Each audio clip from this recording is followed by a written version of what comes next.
ఎందుకంటే ఆయన intellectual questions చేసి కొంత మమ్మల్ని పూర్తి ప్రయత్నం చేసింది. మా టార్క్ బాగుంది సార్. అయితే మేము ఒక్కసారి బండి రేస్ చేయం. ఎందుకంటే ఒక్కసారి బండి రేస్ చేస్తే బండి తల కిందలే నేల మీద పడి మన తలకాయ కొట్టుకుంటాం.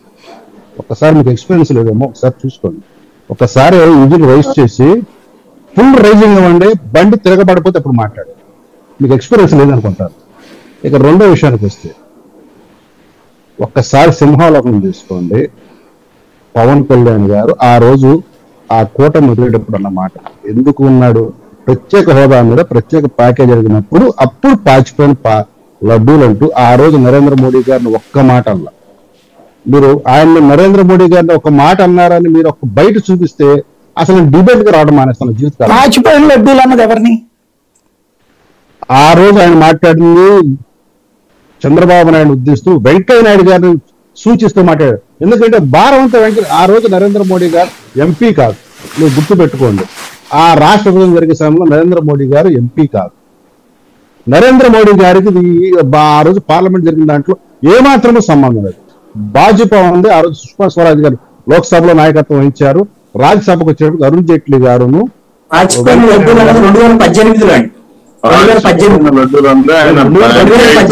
ప్రధానమంత్రి అయిన తర్వాత సార్ నాకు కొద్ది స్పృహ ఉంది. నేను 2018 అందుకని సింహావలోకనం అన్నా. సింహావలోకనం అంటే బ్యాక్ వెళ్ళి చూసుకోవటం. నేను పదాలు చాలా జాగ్రత్తగా వాడుతాను సార్ డిబేట్లోకి వచ్చినప్పుడు, కోర్టులో ఉన్నప్పుడు కూడా. ఆయన ఒక్క మాట అంటే ఒక్క మాట మోడీ గారు నమ్మ, కాకపోతే చంద్రబాబు నాయుడు గారు అన్నారన్న మాటకి నేను బట్టి కాదన్న. ఎందుకంటే చంద్రబాబు నాయుడు గారు ఏం మాట్లాడారు, ధర్మ పోరాట దీక్ష, నవనిర్మాణ దీక్షలు అవన్నీ ప్రజలందరికీ తెలుసు. కేంద్రం మీద కొట్లాడాలి, కేంద్రం ఇట్లా పాచిపోయిన లడ్డూలు అని అన్నారు కదా రోజున. అవునుగా హిందీలో చెప్పారు ప్రత్యేకించి. నాకు హిందీ రాదండి సాయి గారు. హమ్లడేంగే ఢిల్లీకి ఢిల్లీకి అని చెప్పి చెప్పాడు ఆయన కూడా. ఆ రోజు హిందీ మీటింగ్ చూసుకోండి ఒకసారి.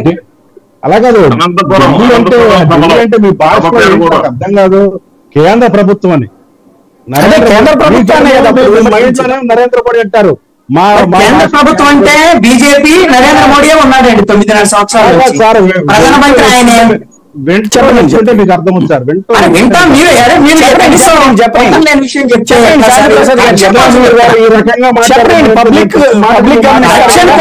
కరెక్షన్ గురించి చెప్పాను. నాకు ఆ కెపాసిటీ ఉంది. ఏం కెపాసిటీ ఉంది నాకు అర్థం కాదు. కరెక్షన్ చెప్పాము. కృష్ణాంజనేయులు గారు, శాంతిప్రసాద్ గారు మాట్లాడి. అవునండి, మీ స్వరం మారలేదా?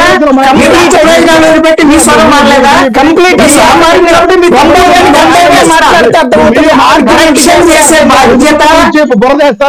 కరెక్షన్ చేసే బాధ్యత